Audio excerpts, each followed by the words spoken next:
It's April 9, 2024, and today what I want to do is run through some of the costs of living here.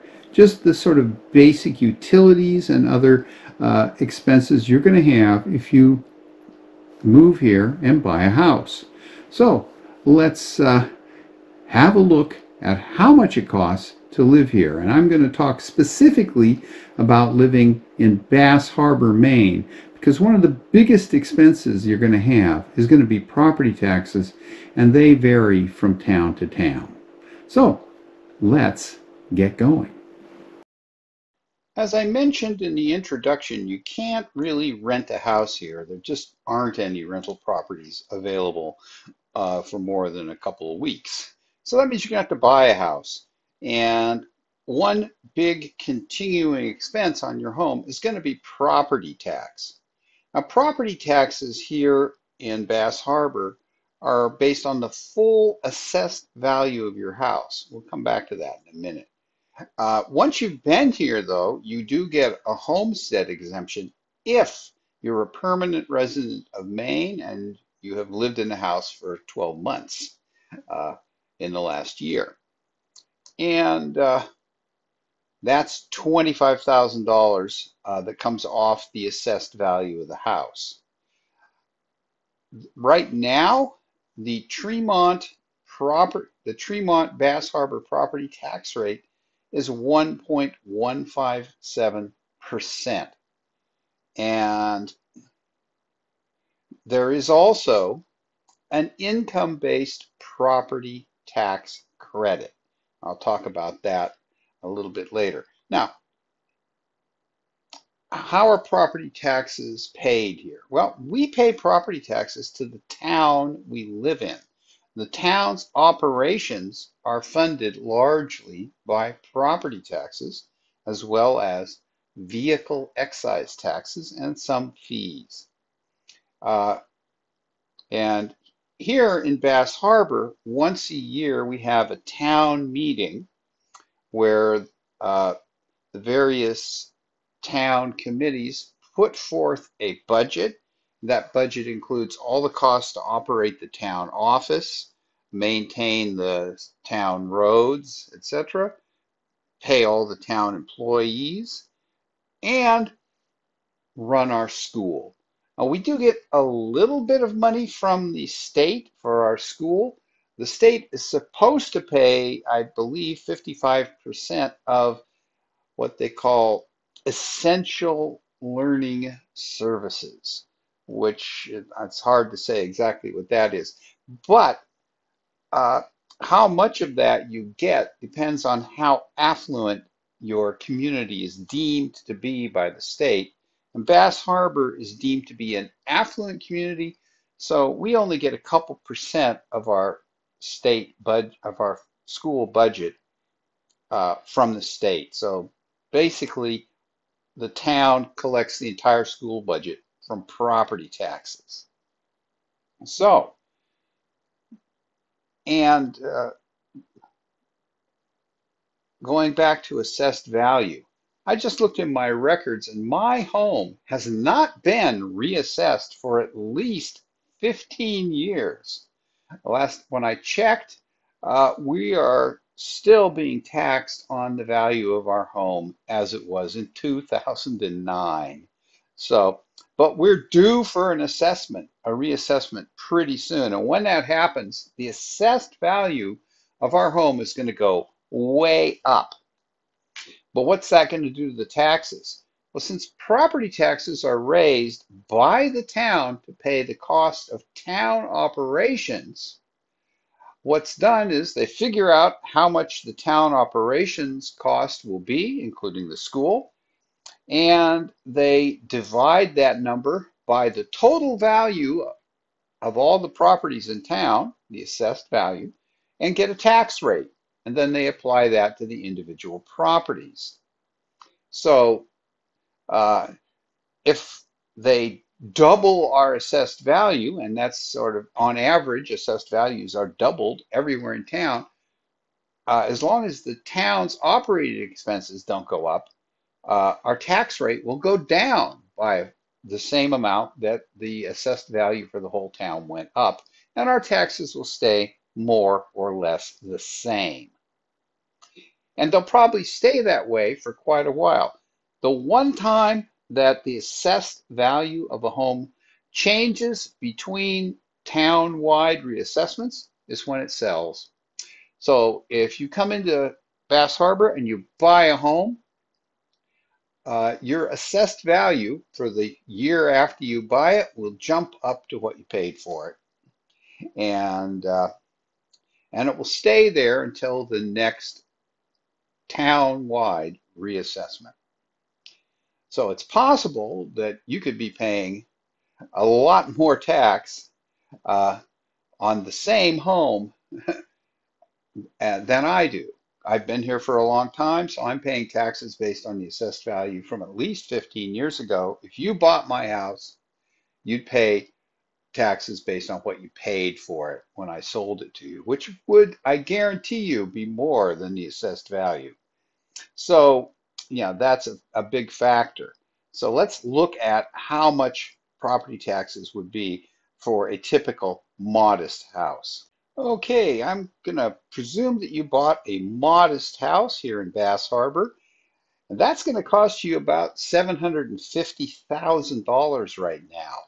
I base that on the asking prices for homes, and believe me, that's 150K below the cheapest house for sale right now in Bass Harbor. But, over time you might be able to find one for that. So your assessed value, because you just bought it, would be what you paid for it, 750,000. After you've been here for a year, you'd get a homestead exemption. So you could take $25,000 off the assessed value, which would leave you with a value for taxation of 725. If we multiply that by our 1.157% tax rate, which of course changes every year, but we'll use that number, that's the most recent one. Your taxes would be $8,400 per year on that house, or about $700 a month. The next cost of living here is going to be maintaining a car. You have to have a car here. There's just no way around it. We don't have any public transportation. There are one or two taxis that you could take, but you might be waiting a long time to get a taxi to someplace, and then an equally long time to get a taxi back home. Uh, so you have to have a car. That means you have to register it. We pay registration every year here in Maine, and registration has two parts. There's state registration, that's basically for the stickers that go on your license plate, and that's $35 a year for a typical passenger vehicle. Uh, and the other part is an annual excise tax that is paid to the town that you live in, and it goes into the town's operating budget. Now, the annual excise tax is based not on how much you paid for the car, but on the manufacturer's suggested retail price from the window sticker when the car was new, and how old the car is. Now, the amount of excise tax that you pay changes every year, as I said, based on the age of the car and the MSRP. The first year of a car's ownership, when it's brand new, you pay 2.4% excise tax. Then for year two, it drops to 1.75, then 1.35 for year three, 1% for year four, 0.65% for year five, and it drops finally to 0.4% for year six and forever after. So here's an example of what the excise tax would be on a car with an MSRP of $50,000. It's just a number chosen out of thin air. The year the car is new, 1,200. Drops to 875 in the second year, then 675, then 500 in year four, 325 in year five, and for year six, for as long as you own the car, $200. So the minimum registration fee for this car, if you've had it for 10 years, is going to be that 200 plus the $35 state registration fee, or $225 a year.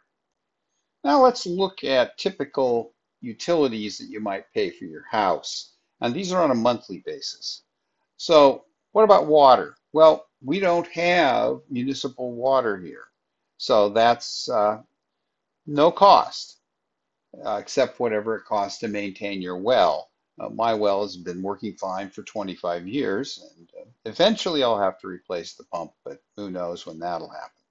Uh, Sewer. We don't have municipal sewer, so every house here in town has a septic tank, and that averages out about $5 a month, uh, amortized over the period between pump outs. What about electricity? Well, right now our electric rate is about 28 cents a kilowatt hour. It's supposed to go up in July to around 30 something. And my house, over the course of a year, I don't have electric heat, averages about $55 a month. And that's probably pretty typical. Phone. Uh, I've put in a landline here. That's going to cost you about $35 a month. Now, if you can have, of course, have a cell phone, but cell coverage here is terrible. And depending on where you live, you may not have cell coverage. I don't unless I go up to the third floor of my house. Another big one, perhaps the biggest individual utility, is heat. It does get a little bit cold here in the winter, not super cold. It can get below zero, but it didn't this last winter. My annualized cost of heat on a monthly basis is about $150 a month. I think I paid $1,800 last year for propane to heat my house. And my house has radiant in-floor heat fired by a high efficiency propane boiler. So that's, if you have an older house with an oil system, which is very much more typical, that might double. Internet, most people nowadays want internet. We don't have a lot of suppliers here. Well, one, and they charge $85 a month. That works out to $330 a month in utilities. So let's tally up approximate monthly living costs. If assuming we bought that $750,000 modest house, our property taxes would average about $700 a month. Our home utilities, which I just went over, would run around $330 a month. Car registration, if you had a relatively new car, just one, be about $60 a month. Home insurance, well, for my house, which would be comparable to the insurance cost on that $750,000 house, be about $60 a month. It's pretty reasonable here. Car insurance, again, about $60 a month. And if you drove your car 10,000 miles a year and it got 30 miles per gallon, for a new car, maintenance and gas would run you about $100 a month. So we're looking there at $1,310 a month as a sort of base living cost, not including a mortgage. I'm assuming that you had the cash to just write a check for the house. But if you didn't, you'd have to add a mortgage onto this, and it could be a very substantial amount of money on a $750,000 house. So this gives you an idea of what the sort of bare bones living cost is going to be. $1,300 a month is what? About a little under $16,000 a year. That's going to be your sort of minimum cost to live here. But then, of course, you've got food, entertainment, clothing, medical expenses, etc. But you have those everywhere. But so this is about what we're looking at here in Bass Harbor, Maine. Plus, of course, whatever mortgage you might have. Now, there are some other costs that you're probably going to run into if you move here. One of the reasons I live here is so that I can take advantage of the ocean. I can have a boat and I can go out on my boat. Well, boats cost money too. So let's look at boat costs just very quickly. Boat registration is just like car registration. It has two parts, has a state fee, uh, which depends on engine horsepower and where you use the boat, fresh or saltwater. It's cheaper if you use it in saltwater only, which is probably what you're going to do if you live here. If you use it in freshwater, you have to get a special sticker, which costs a little extra.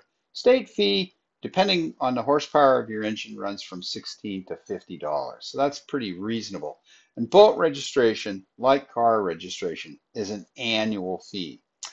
And then you have, of course, this is Maine, an excise tax that you have to pay to the town. And this depends on how long the boat is and the age of the boat. How much you paid for it or how much it's worth is not a factor. So $1 million 40-foot boat will cost the same as a $100,000 40-foot boat. Go figure. So here's a quick example of how much it's going to cost to register a boat. I've chosen a relatively new 2020 vintage 40-foot boat with a 15 horsepower engine used in saltwater only. This is probably a sailboat, which is by far the most popular boat style around here. State registration for that boat's $21. The town excise tax would be $177. Leaving you with a total charge of $198. Now, if you have an older boat, they'll reduce the excise tax by 20% if the boat is between 10 and 20 years old, and 40% if the boat is over 20 years old. So if you're going to buy a boat, it's worth your while if you find a nice one that's 22 years old to buy it, because that'll cut your excise tax by 40%, which is the biggest part of your annual boat registration cost. Now, one other thing, if you have a bigger boat, it's probably going to be federally documented. In that case, you don't pay the state registration. You pay a federal documentation fee, which is currently $26 a year. So a little bit more money, but just the way it goes. Now, I should say that if you decide you want to have a boat here, the registration is the least of the costs. You're going to have to have a mooring. You're probably going to have to rent one because right now the waiting list for a new mooring is on the order of 10 to 15 years. Or you're going to have to keep the boat at the marina over in Southwest Harbor, which can be quite expensive. And unless your home is in a location where you can bring the boat home for the winter and store it there, you're going to have to pay to have the boat stored someplace. In either case, you're going to have to pay to have the boat hauled out, transported to your home, and then picked up from your home and taken back over to the harbor and launched. So you don't save a huge amount by bringing it home, but you do save some money. But just off the top of my head, say I have a 36-foot sailboat, and I keep my boat at a boatyard, and we keep it at the marina in the summer, and it averages about $1,000 a month taken over the course of the year. Plus, of course, you have boat insurance, which is not cheap. So a boat, which is a really nice thing to have and can be one of the main reasons you live here, is not cheap. It can cost as much or maybe even more than your house in terms of annual ongoing costs. Another reason that people move here is Acadia National Park. And believe me, if you live here, you're going to go into the national park, particularly in the off season. But they do require that you have a park pass all year.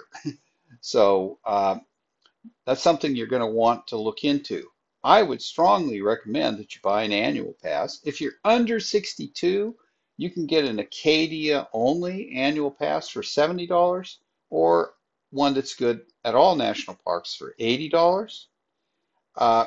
Or you can buy, if you're 62 or older, you can pick up a lifetime senior pass, which costs $80 and is good for as long as you have it. That's What I have, although I have to admit, being a little older, when I bought mine, it cost $10. So, but that is definitely, if you're 62 or older, is the way to go. Pay $80 once, and then you're good to go.